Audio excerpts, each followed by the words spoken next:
नमस्कार दोस्तों, उम्मीद है आप सब अच्छे होंगे। मैं सिद्धार्थ, आपका मेंटोर, स्वागत करता हूं आपका सिविल्स डेली के इस यूट्यूब क्लासेस पर, जहां आज हम बात करेंगे यूपीएससी प्रीलिम्स और मेंस से जुड़ी कुछ इंपॉर्टेंट एंड रेलेवेंट टॉपिक पर from the Hindu editorial and op-ed section.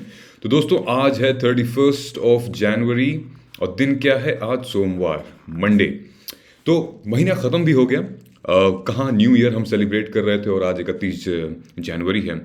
कल फरवरी शुरू हो जाएगा, तो हमारा एग्ज़ाम धीरे धीरे सर पर आ रहा है। तो इससे आपकी जिम्मेदारी, आपकी अकाउंटेबिलिटी भी बढ़ती है कि हम अब सीरियस हो जाएं, हम अब अटेंटिव हो जाएं, रिस्पॉन्सिबल हो जाएं। ठीक है, 3-4 महीने के अंदर हम यूपीएससी का प्रीलिम्स देने वाले हैं। ठीक है, सो चलिए इस डिस्कशन को आगे बढ़ाने के लिए हम अपने फ्राइडे के मेंस के प्रीलिम्स और क्वेश्चन से रिलेटेड कुछ ऑप्शंस दे रखे थे मैंने यहाँ पे आपको। How would you differentiate formal informal, ये सारी चीज़ें आप लोगों ने मुझे कमेंट करके बताई। ये मैंने मेंस का 2 क्वेश्चन दे रखा था। तो आइए हम चलते हैं यहाँ पे। ये हमारे कुछ डेडिकेटेड एस्पिरेंट्स हैं जो कि पूरी शिद्दत के साथ डेली मेहनत कर रहे हैं और हमें अपना कमेंट के ज़रिए अपनी स्ट्रैटेजी बता रहे हैं, अपना पढ़ाई लिखाई का ज़रिया है ये शेयर कर रहे हैं। सो नितेश, मैंने आपका आंसर रिव्यू कर लिया है। ठीक है, अभी एक शुरुआती दौर में आप हैं। अच्छा लिखा है आपने। You can do much better here. देखो, सजेशंस में तुम्हें एक बात बता देना चाहता हूँ। ये जो तुमने लिखा है यहाँ पे डायरेक्ट बेनिफिट ट्रांसफ़र, ये सजेशंस में नहीं हो सकता, ये ऑलरेडी चल रहा है। ठीक है, जैसे एमजी नरेगा, बहुत सारे ऐसे गवर्नमेंट की स्कीम है जहाँ पे डायरेक्ट पैसे खाते में जाते हैं बेनिफिशरीज के। ठीक है, लाभार्थियों के। तो यहाँ पे ये ऑप्शन नहीं होगा क्योंकि ये सजेशंस आप नहीं दे सकते। सजेशंस आप वो दे सकते हो which the government has never applied, और maybe it's under recommendations, maybe it's under reports. Okay, जो ऑलरेडी गवर्नमेंट कर रही है उस पर आप सजेशन, हाँ सजेशन यहाँ दे सकते हैं कि how effectively it can help, it can transport, और कैसे इफेक्टिवनेस उसकी बढ़ा सकते हैं। ठीक है, हेल्थ केयर का ठीक है, टेकिंग आपने लिखा है, provide employment opportunities, good example of making India mission, ये सही है। ठीक है, like many step have already been taken by the government from them, but what I think the government should focus more on social security. ठीक है, informal workers. Okay, ठीक है, मतलब जस्ट एज अ बिगिनर आपका answer अच्छा है। Structure हमें जब मेंटेन करना पड़ेगा, तो आप ये ध्यान रखिए कि एक यूपीएससी, एक अच्छा यूपीएससी एस्पिरेंट वही माना जाता है जो अपने आंसर को, अपने कंटेंट को कॉन्टेक्स्ट के साथ जोड़ दे। बोले तो कोई भी अगर आप बात कर रहे हैं, जैसे आप ये बात कर रहे हैं कि प्रोवाइडिंग एम्प्लॉयमेंट अपॉर्चुनिटीज़, ठीक है, जिसका आपने एग्जाम्पल दिया make in India mission, that's a good thing. Okay, कि आप कोई भी बात कर रहे हैं वो तथ्य और तर्कों के साथ बात कर रहे हैं। ओके, चाहे वो जजमेंट हो गया, रिपोर्ट्स, कमीशन, कोई पॉलिसी स्कीम हो गई, ठीक है, कोई और किसी इंटरनेशनल की रिपोर्ट हो गई। ठीक है, कहीं पे भी ऐसा कुछ हुआ आप जस्टिफाई कर सकें उसको। ओके, खास तौर पे अपने चारों जो जीएस 1, 2, 3, 4 पेपर हैं, आप अदर देन थियरीज जो मामला होता है उसको आप जस्टिफाई कर सकते हैं यहाँ पे। That's a very good actually step to write any answer. ठीक है, मिराज जो एस्पिरेंट है हमारे, उन्होंने मेंशन किया है कि फॉर्मल और इनफॉर्मल वर्कर के बीच में डिफरेंस क्या होता है। So Miraj, that's a good thing. बहुत आई मीन ये पूरा पॉइंट वैलिड है आपका। ठीक है, शेख समरीन, इन्होंने पीरियोडिक लेबर फोर्स, जो हमने 3 क्वेश्चंस पूछे थे, उन्होंने आंसर दिया है इसका 2017 में। Well done Sheikh Samreen. मिराज ने फिर लिखा है रीसेंट इनिशिएटिव ई श्रम पोर्टल लेबर लॉ रिफॉर्म। ठीक है, ये रिसेंट इनिशिएटिव का जो मैंने क्वेश्चन दिया था वो था। फिर समरीन ने फॉर्मल वर्कर से related, formal sector offers better पे स्केल। फिर मिराज ने आंसर का रिप्लाई किया है। और फिर हमारे अदर एस्पिरेंट्स हैं जितेंद्र, शेख, प्रियंका, मैंने ऑलरेडी आपको बता दिया है कि पीडीएफ कैसे मिलेगा। और फिल्जी जोसेफ, यस ये ओपेड एंड एडिटोरियल एनालिसिस है। वैष्णवी, आप डिटेल में बताइए आप कहना क्या चाह रही हैं। Yes you are an UPSC aspirant, how we can help, you can get help daily from our daily classes. और सो ओवरऑल काफ़ी लंबा चौड़ा हमें कमेंट्स मिले थे हमारे वीडियो पे फ्राइडे के। ठीक है, so thank you so much guys, stay connected, stay tuned. In case अगर कोई भी डाउट है, कोई भी प्रॉब्लम आ रही है तो आप कमेंट करके आप बता सकते हैं ताकि हम रिव्यू में उसको ले सकेंगे। ओके, तो चलिए अब हम आगे बढ़ते हैं अपने ओपेड एनालिसिस की तरफ। आज के दो आर्टिकल बहुत मुख्य हैं। उधर जाने से पहले ये जो ऊपर आप सब्सक्राइब बटन देख रहे हैं वो प्लीज़ दबा दीजिए और प्रेस द बेल आइकॉन, ताकि हमारी कोई भी वीडियो आपसे मिस ना हो। ठीक है, सैटरडे को और संडे को हमने कुछ बहुत बेहतरीन वीडियोस लॉन्च किए हैं। ठीक है, सैटरडेज की जो आप प्रोफाइल पे हमारे जाओगे तो वहाँ मेंशन आपको दिखेगा। पॉलिटी एम लक्ष्मीकांत कैसे कवर करें, आद्या मैम ने बताया है। ठीक है, world places in world through world mapping के थ्रू करंट अफेयर्स कवर कराया जा रहा है, अंजुम सर ने बताया। और फिर मैंने एक वीडियो निकाला था जहाँ पे विराट कोहली के लीडरशिप से और उनके स्टाइल से हम क्या सीख सकते हैं, यूपीएससी एस्पिरेंट क्या सीख सकता है। तो ये वीडियोस आप सैटरडे संडे के ज़रूर देखिएगा, मिस मत करिएगा।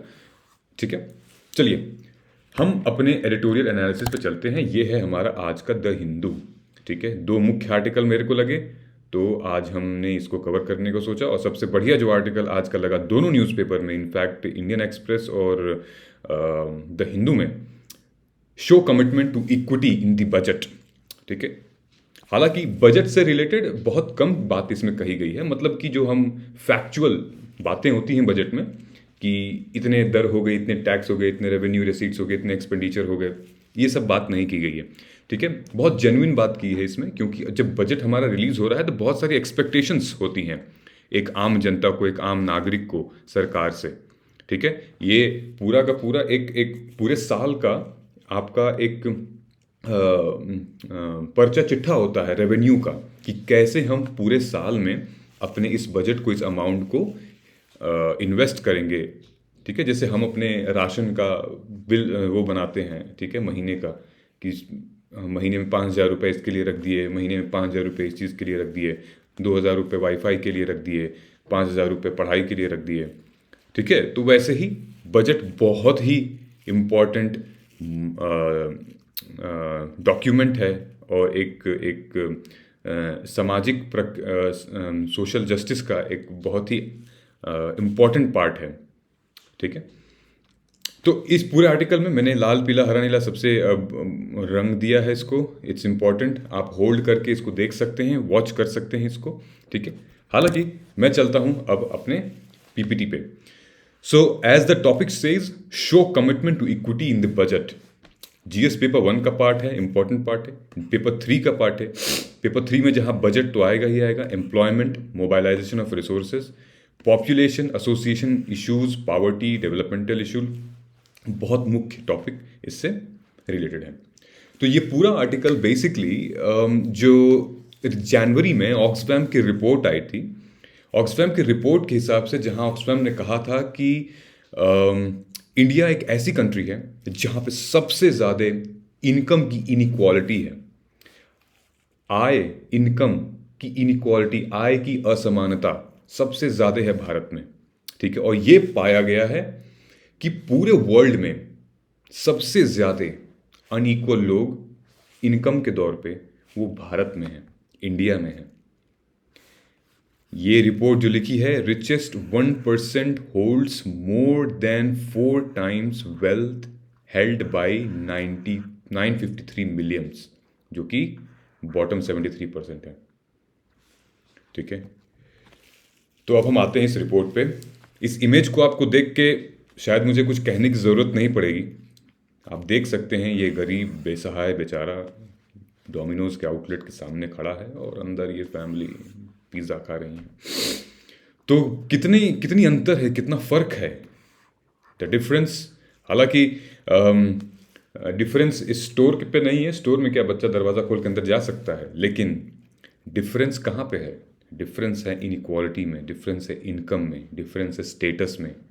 ठीक है, डिफरेंस है पॉलिसी मेकिंग में, नीति निर्माण में, बहुत सारी चीज़ें डिफरेंस है। तो आइए समझते हैं। Oxfam international presented it's annual global inequality report, जिसका टाइटल उन्होंने रखा कि इनइक्वालिटी किल्स। ठीक है, ये रिपोर्ट ने कैलकुलेट किया कि जो ग्रोथ है हमारी, इनकम ग्रोथ है, वो बहुत ही धीरे धीरे बहुत ही धीरे लेवल पे बढ़ रही है। और सबसे ज़्यादा किसके पास इकट्ठा है? ये वर्ल्ड के कुछ कुछ पावरफुल लोगों के पास, कुछ लिमिटेड लोगों के पास इकट्ठी हुई है, ठीक है। जहाँ पे on the other hand they are millions who need improvisement, they are millions who need money, there are millions who need resources to feed their family, ठीक है। जहाँ पे एक जगह रिसोर्स इकट्ठा हुआ पड़ा है। So during novel coronavirus, the report reveals that more than half of the world's new poor are from India. देख रहे हैं इस रिपोर्ट ने क्या कहा है। हालांकि भारत सरकार ने इस रिपोर्ट को खारिज बताया है, ये रिपोर्ट की स्टैटिस्टिक्स जो है वो गलत बताया है, लेकिन फिर भी एक इंटरनेशनल रिपोर्ट के तहत अगर हम देखें तो जायज़ बात गलत नहीं है ये, ठीक है। इनइक्वालिटी तो है, इनकम की असमानता बिल्कुल है, ठीक है। During the novel corona pandemic, more than half of the world's new poor are from India. 84% of Indian household have suffered a loss of income. 84% of Indian household, ठीक है, with 4.6 crore people falling to extreme poverty. याद है वो SBI ने एक report निकाली थी जिसमें SBI ने कहा था कि जो इनफॉर्मल लेबर की जो पार्टिसिपेशन है, जो पहले 50% हुआ करती थी पैंडेमिक में, अब वो 20% हो गई थी। इस पे बहुत बवाल हुआ था, बहुत विवाद हुआ था, क्योंकि ये रिपोर्ट गलत थी, ठीक है। SBI ने रिपोर्ट तो सही निकाली थी, लेकिन जो अजम्पशंस था, जो कैलकुलेशन थी, वो गलत थी। उनका कहना सही था, उनका कहना बिल्कुल सही था कि 50% इनफॉर्मल लेबर हुआ करते थे, लेकिन पैंडेमिक के टाइम पे 20% हो गए, मतलब कि सरकार की गवर्नमेंट ने पॉलिसी मदद की। ऐसा नहीं है। ये 30% आप आंकड़ा देख रहे हैं, बीच में जो गैप है, वो लोग थे जो प्रवासी मजदूर थे, जो माइग्रेंट्स थे, जिनको जॉब नहीं मिली थी, जो कहीं काम कर ही नहीं रहे थे। और ये फिगर अभी जंप होने वाला है फिर से, अब ये ऐड होगा, क्योंकि अब ये आएंगे, फिर काम करेंगे, फिर लेबर फोर्स में पार्टिसिपेट करेंगे, तब ये फिर से 50% पे आ जाएगा। और इनफैक्ट 50 नहीं, काफ़ी ज़्यादा है, ठीक है। सो extreme in this period the richest 142 people have more than doubled their income and 53 lakh crore. इस दौरान में 142 पीपल ऐसे हैं जिन्होंने अपनी इनकम को डबल कर लिया है, लगभग 53 लाख करोड़ से, ठीक है। तो इन सारे मामलों में ये जो बजट है, ये आर्टिकल है, इन सारे मामलों में ये कह रहा है कि इन जो इनइक्वालिटीज़ है ना, अमीर गरीब की, गरीब अमीर की, पैसा कम की, पैसे ज़्यादा की, ठीक है, रिसोर्स किसी के पास ज़्यादा, किसी के पास कम है, और इन सब को इक्विटी में ले आने का, इक्विटी मतलब क्या होता है, बिल्कुल फेयर, इक्वल, ठीक है, जिसको जस्ट कहते हैं, वो होता है इक्विटी मतलब, ठीक है। इक्विटी का सबसे बड़ा एग्जाम्पल है यहाँ पे बजट।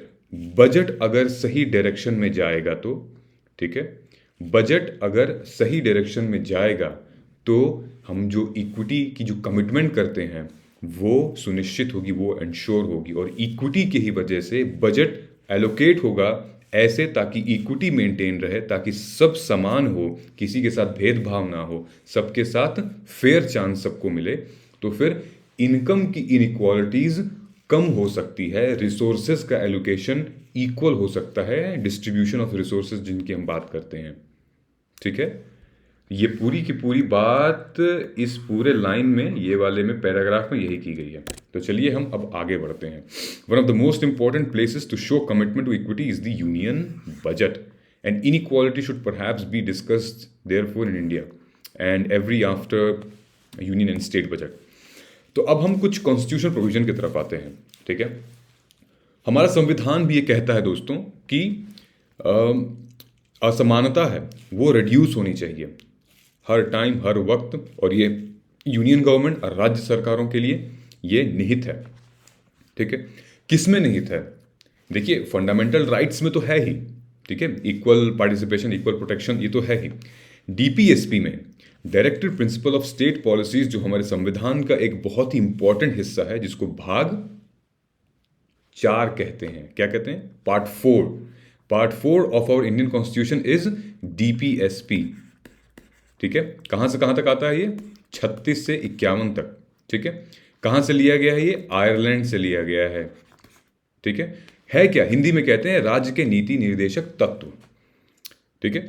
राज्य के मतलब स्टेट के नीति निर्देशक मतलब कि डायरेक्टिव प्रिंसिपल्स, मतलब कि state state government, they are responsible, they are equitable, they are responsible, they are accountable for making policies in the favor of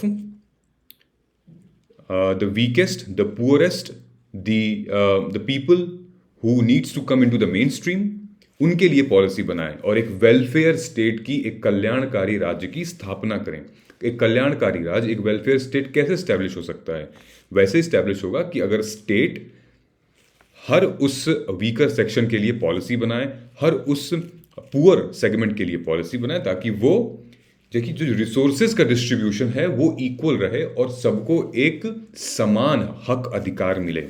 ये होता है एक स्टेट का और एक वेलफेयर स्टेट का मतलब। ठीक है, तो policy making duty of all government is followed in part 4 of the constitution, directive principles of state policies. ठीक है, the budget is one of the most important annual exercise in state policy and it is the directive principle that should be a guiding light. इसीलिए मैंने यहाँ पे लिखा है guiding light, और इसीलिए यहाँ पे भी लिखा हुआ है इन दी गाइडिंग लाइट। ठीक है, आर्टिकल्स तो कई सारे हैं डीपीएसपी में, दो आर्टिकल बहुत इंपॉर्टेंट हैं, ध्यान से सुनिएगा। बजट में आप अपने मेंस आंसर में इस आर्टिकल को मेंशन कर सकते हैं। कौन सा आर्टिकल है?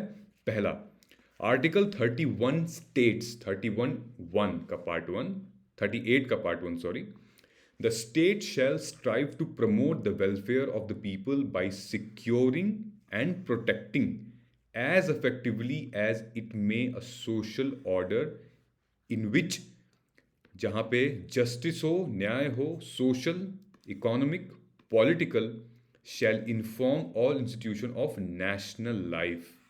ओके, एक राष्ट्रीय जीवन को इंश्योर करेगी। कौन इंश्योर करेगी?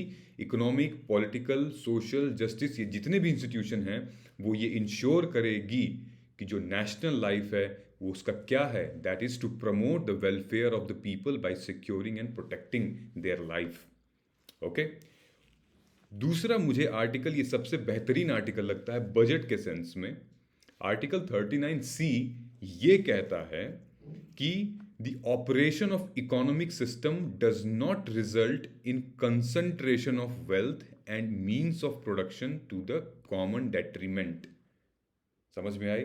ये वही बात हो रही है जो हमने अभी डिस्कस किया था कि रिसोर्सेज किसी एक जगह न रहें, वेल्थ डिस्ट्रीब्यूशन, वेल्थ अक्यूमुलेशन किसी एक सेगमेंट में ना रहे, it should be divided and distributed equally among every citizen of India.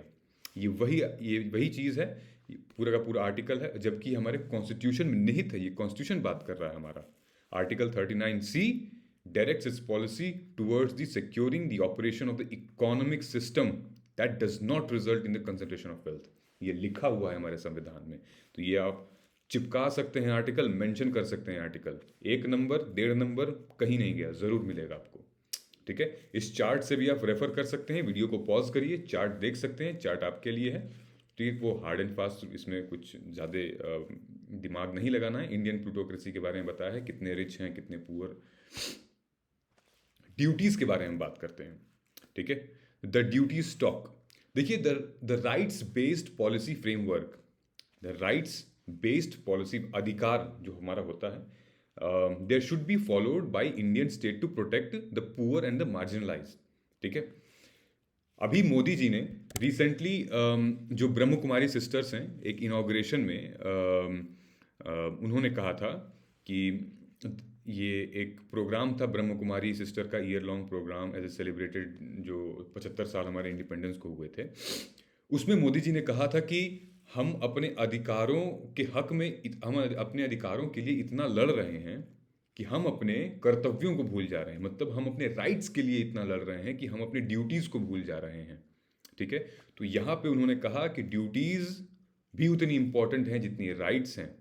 ठीक है, यहाँ पे मेंशन किया हुआ है, और इस पे मैंने ऑलरेडी एक वीडियो भी बनाया था, at dichotomy between the rights and the duties. इस वीडियो को ज़रूर देखिएगा, मैं लिंक डिस्क्रिप्शन बॉक्स में लिंक दे दूंगा आपको।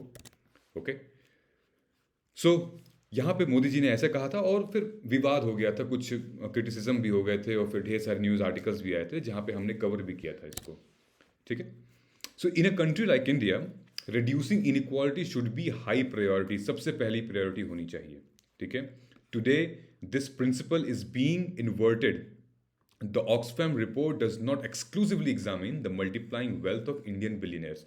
कुछ मामलों में ऑक्सफैम रिपोर्ट ने नहीं पब्लिश किया है रिपोर्ट, लेकिन अब देखिए हमें ऐसा देखा गया है, अब जो हमारा आर्टिकल कहता है, आर्टिकल के हिसाब से ये देखा गया है कि India must be the only country in the world during covid pandemic जहाँ पे हेल्थ बजट डिक्लाइन हुआ है 10%।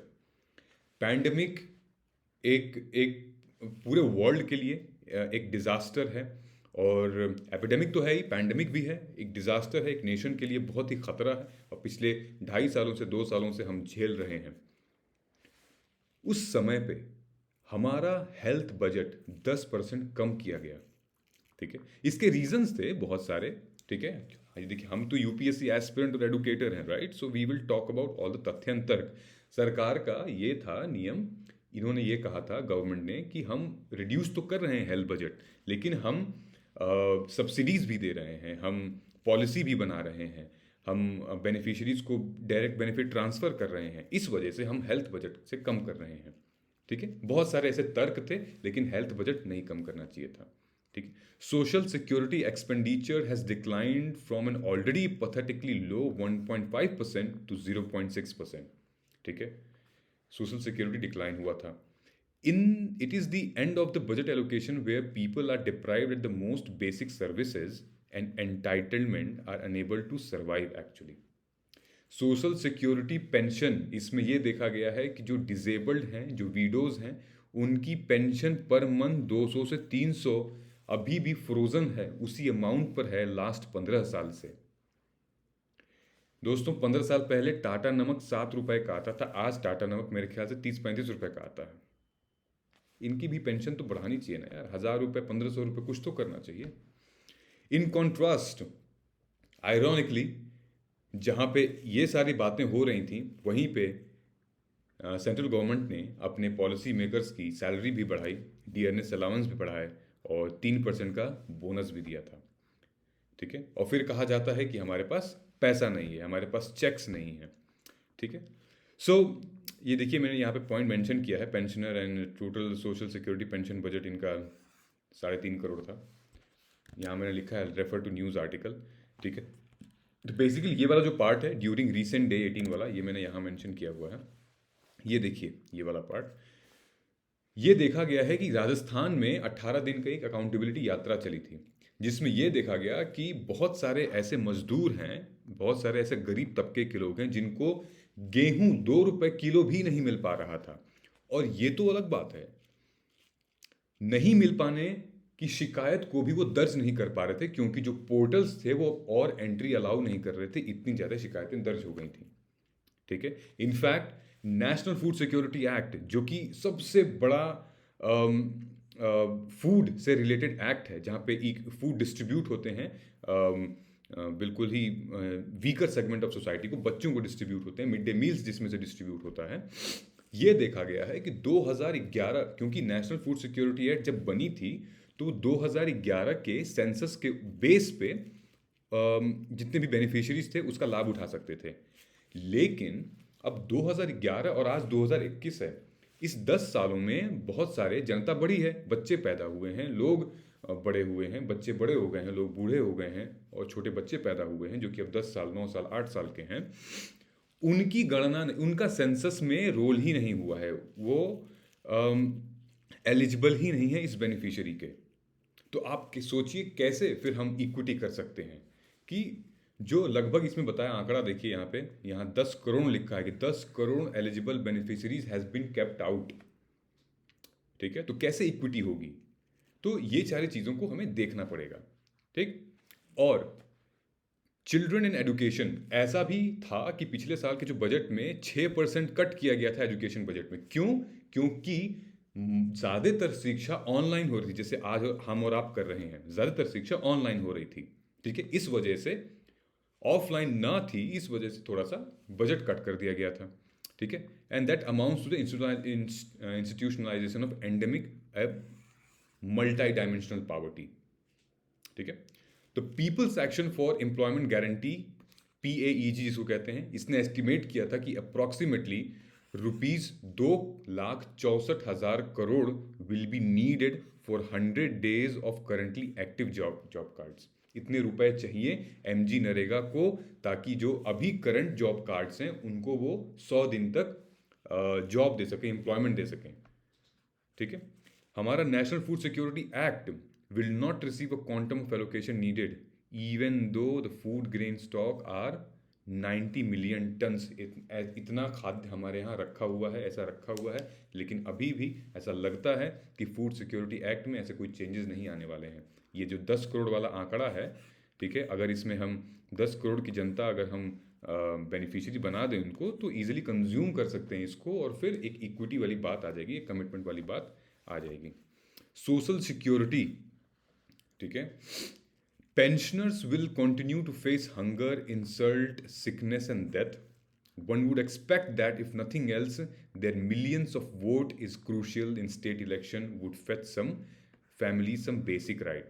अब चुनाव आने वाला है, अगले महीने, क्या मतलब कि फरवरी 20 तारीख के बाद से चुनाव स्टार्ट हो जा रहे हैं अलग अलग जगह पे, ठीक है, 5 राज्यों में।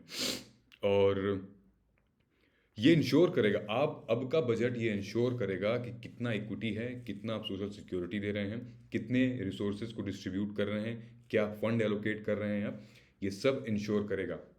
और ऑफ कोर्स वोट तो चाहिए, ठीक है, जीतना है, वोट चाहिए, तो ये सारी चीज़ों पे हमें काम करना पड़ेगा। तो इस साल का बजट बहुत ही इंपॉर्टेंट है, क्योंकि भाई ये चुनाव है यहाँ पे।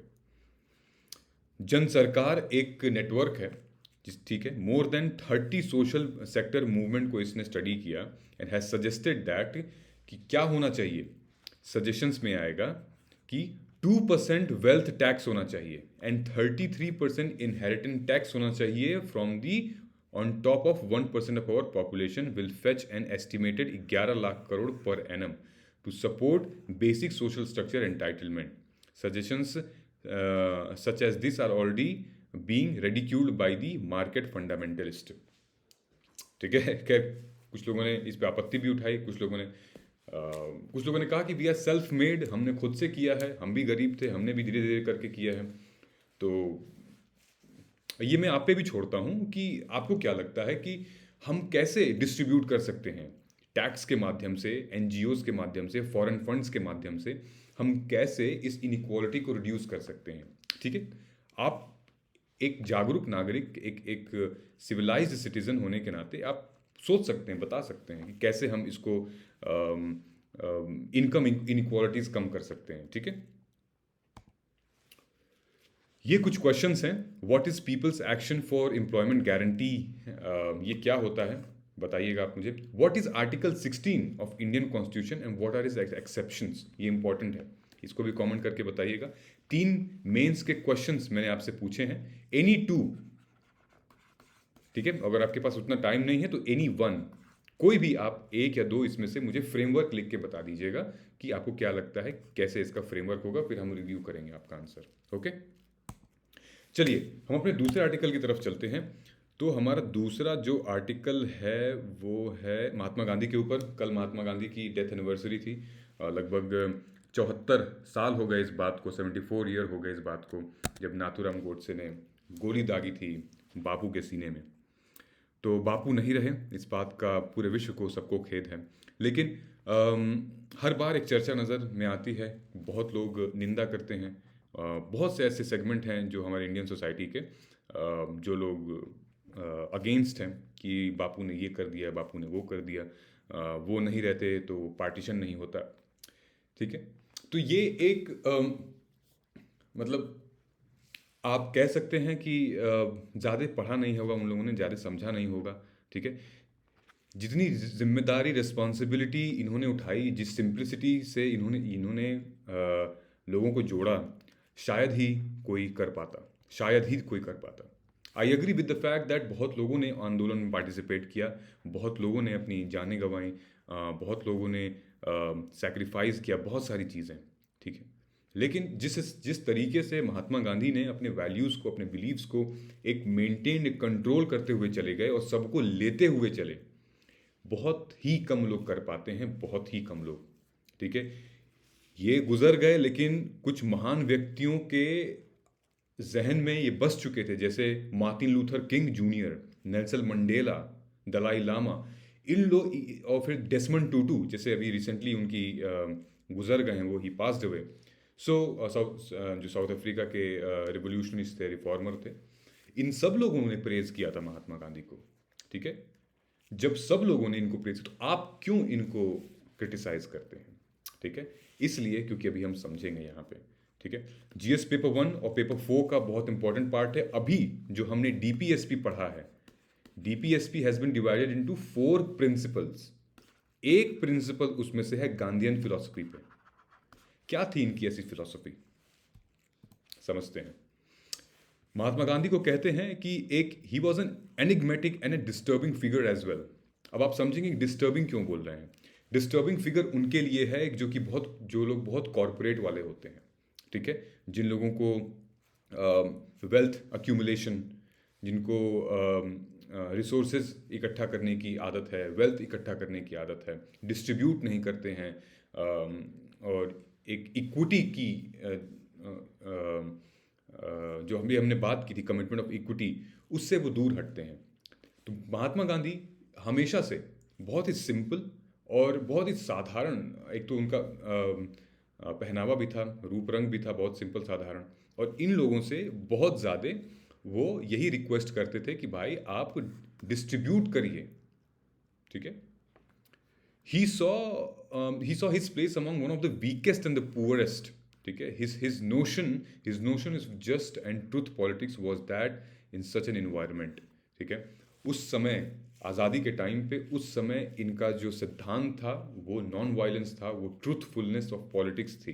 ठीक है, जहाँ पे राजनीति चरम पे थी, जहाँ पे लोग डिवाइड एंड रूल पॉलिसी खेल रहे थे, वहाँ पे ये महात्मा गांधी क्या कर रहे थे, he talks about non-violence, just and truthful politics. ठीक है, उन्होंने ये कहा था the weakest should have the same opportunities as the strongest have और has. It would be therefore he to be suspected to be Gandhi being celebrated as by powerful and victors are not by weak and defeated. हमेशा से Gandhi ji oppressive system और rebel against the hidden and open authority, ठीक है, एक authoritarianism से हमेशा से उसके लिए लड़ा है उन्होंने, और जितने भी तरीके के क्राइम, करप्शन और एक ओपेसिटी होती थी सरकार में, उसके खिलाफ भी लड़ा है। He was more transparent actually. ठीक है, अपने बात व्यवहारों में बहुत ही मोरल और बहुत स्पिरिचुअल थे। ठीक है, spiritual conversion to non-violence.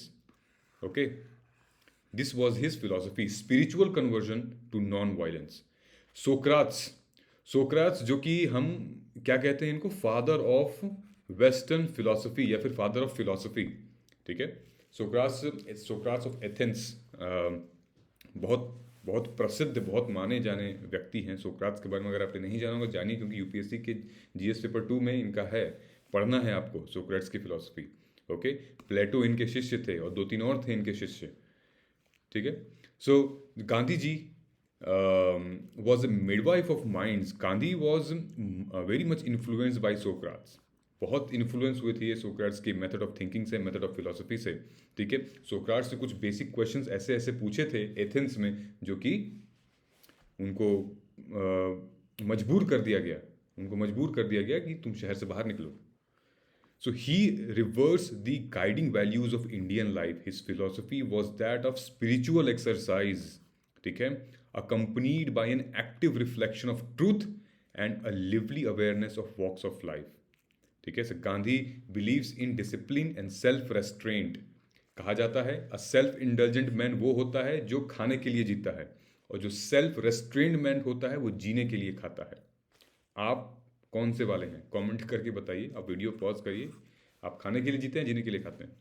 ठीक है, his vision of community goes in the same direction. Gandhi ji gives ethical and political primacy over the 2 concept, self realization and self rule. ये 2 पॉलिसी के ऊपर गांधी जी ने अपना एथिकल और पॉलिटिकल प्राइमेसी को डिपेंड रखा था। ये दो पिलर थे उनके, सेल्फ रियलाइजेशन, सेल्फ रूल। ठीक है, गांधी जी के लिए self realized and self conscious community is a society of citizens जो रिकनसाइल करे, जो एक दूसरे को समझाए, एक दूसरे की मदद करे और एक डिटर्मिनेशन के साथ रिकॉग्नाइज करे इंडिविजुअल के राइट्स को, इंडिविजुअल के वैल्यूज़ को, और फिर हमें कम्युनिटी में रहें। ठीक है,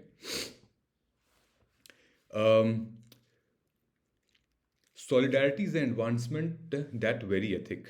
ओके, सॉलिडारिटी मतलब कि एक साथ रहना, एक साथ मिल के एकजुट में रहना और एक दूसरे की मदद करना। However what Gandhi ji taught us that solidarity is not just a promise of compassion. Solidarity is not just a promise of compassion, it is actually what we call the wake of responsibility. Undoubtedly, Gandhi knew well that the global responsibility is nothing but an overriding loyalty of mankind. ठीक है, ये सारी चीज़ें हैं, आप pause करके इसको पढ़िएगा, बहुत अच्छा आर्टिकल लिखा है। दो चीज़ें हैं, issues with the present day youth and a modern lifestyle. ठीक है, दो चीज़ों को इसमें रिलेट करता हूं मैं कि आजकल के जो युवा हैं वो गांधी जी के प्रिंसिपल से क्या सीख सकते हैं और क्या इश्यूज है आजकल के युवाओं को। देखिए, आजकल इनटॉलरेंस बहुत बढ़ रही है। ठीक है, कुछ सोचने समझने की क्षमता बहुत कम रह गई है। ठीक है, किसी बात पे गुस्सा आ जाता है, किसी बात पे तो रिएक्ट हो जा रही है चीज़ें। Society leading to violence, materialism leading to the hedonic lifestyle. ठीक है, गांधी जी हमेशा से मटेरियलिज्म को मना किया है उन्होंने।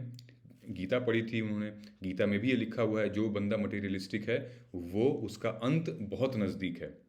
ठीक है, materialistic leading to the hedonic lifestyle. Hedonic lifestyle is like आप चीज़ों से प्यार कर रहे हैं, ऑब्जेक्ट से आप प्यार कर रहे हैं, ह्यूमन बीइंग से, उसके वैल्यूज, उसके एथिकल से नहीं। एडुकेशन डिस्पैरिटी, ठीक है, एम्प्लॉयमेंट स्कार्सिटी, ये कुछ प्रेजेंट डे यूथ प्रॉब्लम है। लेकिन यूथ हमारे क्या सीख सकते हैं गांधी जी से? ये सीख सकते हैं टैकलिंग इंटॉलरेंस एंड वायलेंस। कैसे सत्याग्रह अचीव किया गांधी जी ने, दांडी मार्च कैसे अचीव किया गांधी जी ने। आजकल कोई ऐसे, बहुत मुश्किल है, बिना लड़ाई झगड़ा के कर ही नहीं पाएगा कोई। सेल्फलेस नेशनलिज्म, ठीक है, सेल्फलेस नेशनलिज्म वाली बात ज़रूर आनी चाहिए। ठीक है,